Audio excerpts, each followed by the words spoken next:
स्वागत है आप सभी का हमारे YouTube चैनल पर। एक बार पुनः हम आपसे जुड़ चुके हैं एक नए वीडियो को साझा करने के लिए। आज का जो हमारा वीडियो है वह क्लास 11th यूपी बोर्ड के छात्रों के हिंदी पाठ्य पुस्तक में संकलित काव्य खंड का प्रथम अध्याय साखी है, जिसके कवि संत कबीरदास जी हैं। तो इससे पहले मैं साखी की 2 वीडियो बना चुकी हूँ, पार्ट 1 और पार्ट 2। तो आज की जो वीडियो है उसमें साखी के कुछ शेष दोहे रह गए थे, उनकी व्याख्याएँ मैं इस वीडियो के माध्यम से समझा रही हूँ। तो आज का जो दोहा है वो इस प्रकार है। पाणी हीते हिम भया, हिम है गया बिलाई, जो कुछ था सोई भया, अब कुछ कहा न जाई। तो इसमें देखिए, इसका संदर्भ हम समझ लेते हैं कि प्रस्तुत दोहा हमारी पाठ्य पुस्तक हिंदी के काव्यखंड के पाठ साखी से अवतरित है। इसके कवि संत कबीरदास जी हैं। अब इसका प्रसंग, इस साखी में कबीर ने आत्मा को परमात्मा का ही माया मंडित रूप बताया है। तो व्याख्या में देखिए, पाणी हीते हिम भया, पाणी अर्थात पानी, हिम का अर्थ होता है बर्फ, हिम है गया बिलाई, बिलाई का अर्थ होता है समा जाना, जो कुछ था सोई भया, अब कुछ कहा न जाए, सोई का अर्थ होता है वही, अब कुछ कहा न जाए, अर्थात उसके संदर्भ में अब कुछ कहा नहीं जा सकता। अब इसकी व्याख्या देखिए, कबीरदास जी कहते हैं कि पानी में ही बर्फ बनता है और बर्फ फिर पिघलकर पानी बन जाता है, अर्थात अपने वास्तविक रूप में आ जाता है। उसके संबंध में अर्थात उसके बारे में कुछ भी नहीं कहा जा सकता। इसमें भाषा में सधुक्कड़ी, रस में सांतरस, छंद में दोहा, अलंकार में अन्योक्ति अलंकार। इसके बाद है आपका अगला दोहा। पंखी उड़ाड़ी गगन को, पियंड रहा परदेश, पानी पिया चंच बिन, भूल गया यह देश। इसमें कबीरदास जी ने साधना स्वरूप परमात्मा प्राप्ति की स्थिति का वर्णन करते हुए कहा, उसके बारे में उल्लेख करते हुए कहा है। क्या कहा है, तो इसके कुछ जो काठिन्य शब्द हैं, अर्थात जो कठिन शब्द हैं, उनके अर्थ हम समझ लेते हैं। पिंड का अर्थ होता है पिंड या शरीर, चंच का अर्थ होता है चोंच, पंखी पक्षी, पाड़ी पानी। तो इसकी जो व्याख्या है वो इस प्रकार है। कबीरदास जी कहते हैं कि यह आत्मा रूपी पक्षी सहस्त्र नार चक्र रूपी आकाश की ओर उड़ जाता है, और यह पिंड अर्थात जो शरीर है बिना आत्मा के यहीं रह जाता है।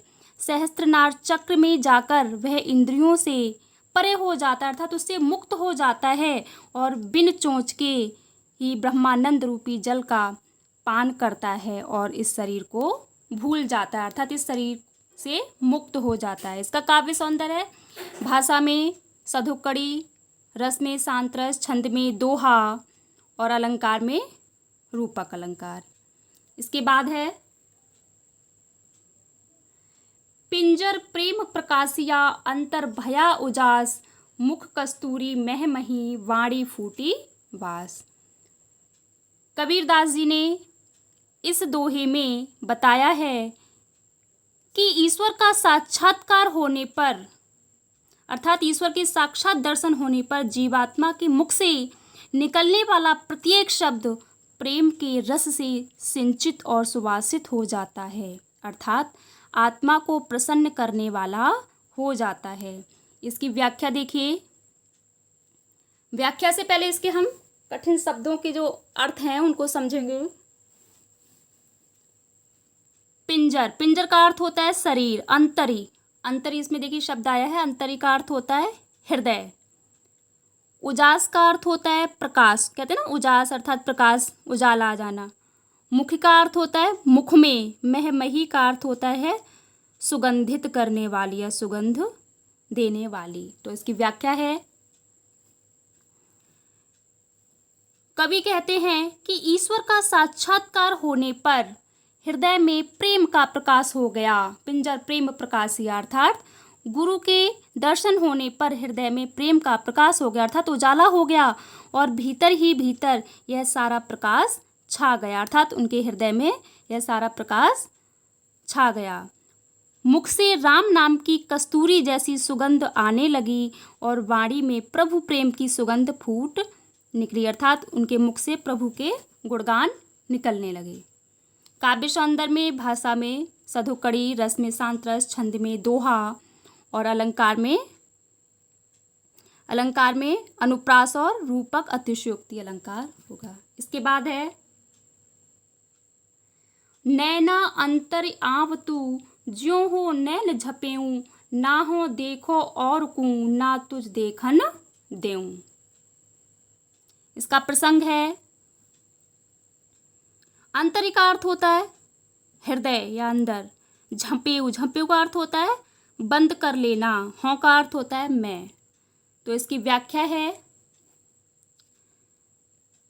संत कबीर कहते हैं कि हे परमात्मा, जैसे ही मैं अपने नेत्र बंद करता हूँ, तू मेरे नेत्रों के अंदर शीघ्रता से आकर बैठ जाता है।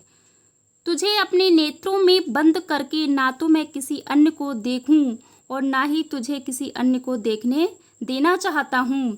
अभिप्राय यह है, तात्पर्य यह है कि दोनों एक दूसरे के प्रति अनन्य भाव रखें। प्रेम का चरम उत्कर्ष यही है।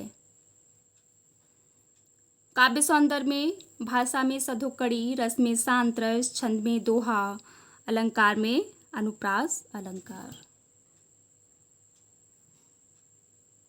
इसके बाद है कबीरा हरिरस यूं पिया, बाकी रही न थाक, पाका कलश कुम्हार का, बहुर न चढ़ी चाक। कबीरदास जी कहते हैं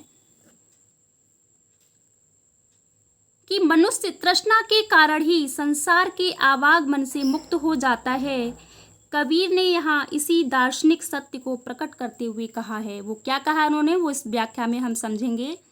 तो व्याख्या को समझने से पहले हम इसके कठिन शब्दों के अर्थ जो हैं वो समझेंगे। हरिरस, हरिरस का अर्थ होता है ईश्वर भक्ति का रस, ईश्वर भक्ति का पान करना, ठीक है। थाकी का अर्थ होता है प्यास या तृष्णा। चाकी का अर्थ होता है कुम्हार का जो चाक होता है उसको हम चाकी बोलते हैं। तो इसकी व्याख्या है, कबीर कहते हैं कि मैंने ईश्वर की भक्ति का इतना रस पिया है कि मैं छक गया और मेरे मन की सारी तृष्णा समाप्त हो गई है। मेरे मन में कोई सांसारिक लालसा, कोई कामना नहीं है, कोई अभिलाषा नहीं है और इस प्रकार मैं आवागमन के चक्र से मुक्त हो गया हूँ। ठीक उसी प्रकार जिस प्रकार कुम्हार का घड़ा जब पक जाता है तो उसे फिर से चाक पर चढ़ने की आवश्यकता नहीं होती, अर्थात फिर उस घड़े को चाक पर नहीं चढ़ाया जाता। काव्य सौंदर्य देखिए, इसमें भाषा में साधुकड़ी, रस में शांत रस, छंद में दोहा, अलंकार में श्लेष और रूपक अतिशयोक्ति अलंकार। इसके बाद है अगला दोहा, कबीरा यह घर प्रेम का, खाला का घर नाही, शीस उतारे हाथ कर, सो पैठी घर माही। ठीक है, एक बार फिर से देखिए इसको। कबीरा यह घर प्रेम का, खाला का घर नाही, शीस उतारे हाथ कर, सो पैठे घर माही।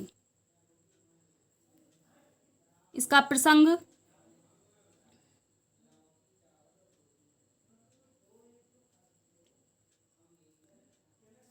इस प्रकार है।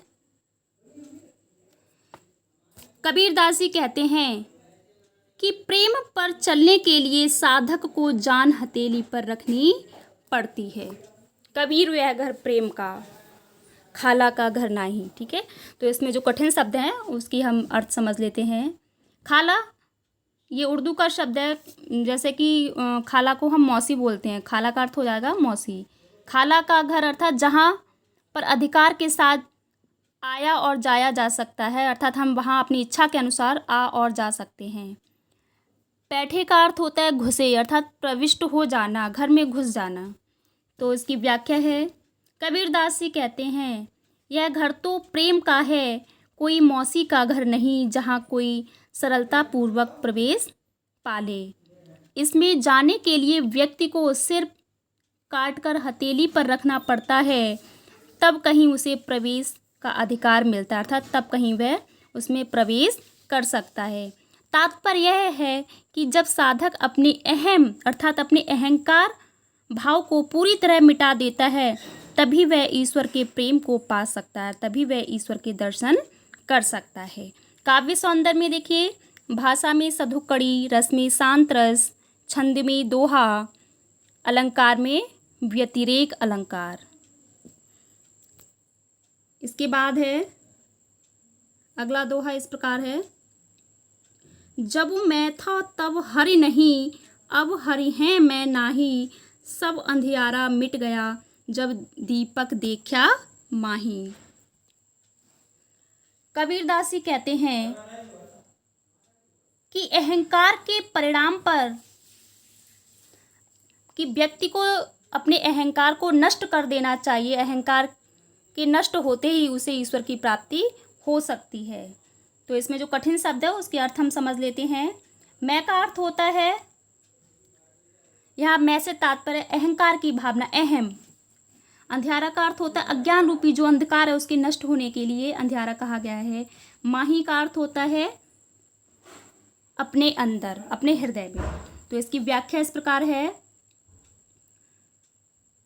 जब तक मुझ में अहंकार था, संत कबीर कहते हैं कि जब तक मेरे हृदय में अहंकार की भावना थी, जब तक अहंकार था तब तक मुझे परमात्मा की प्राप्ति नहीं हुई, और अहंकार के समाप्त होने पर अब मुझे परमात्मा की प्राप्ति हो गई, अर्थात अब मुझे परमात्मा मिल गए।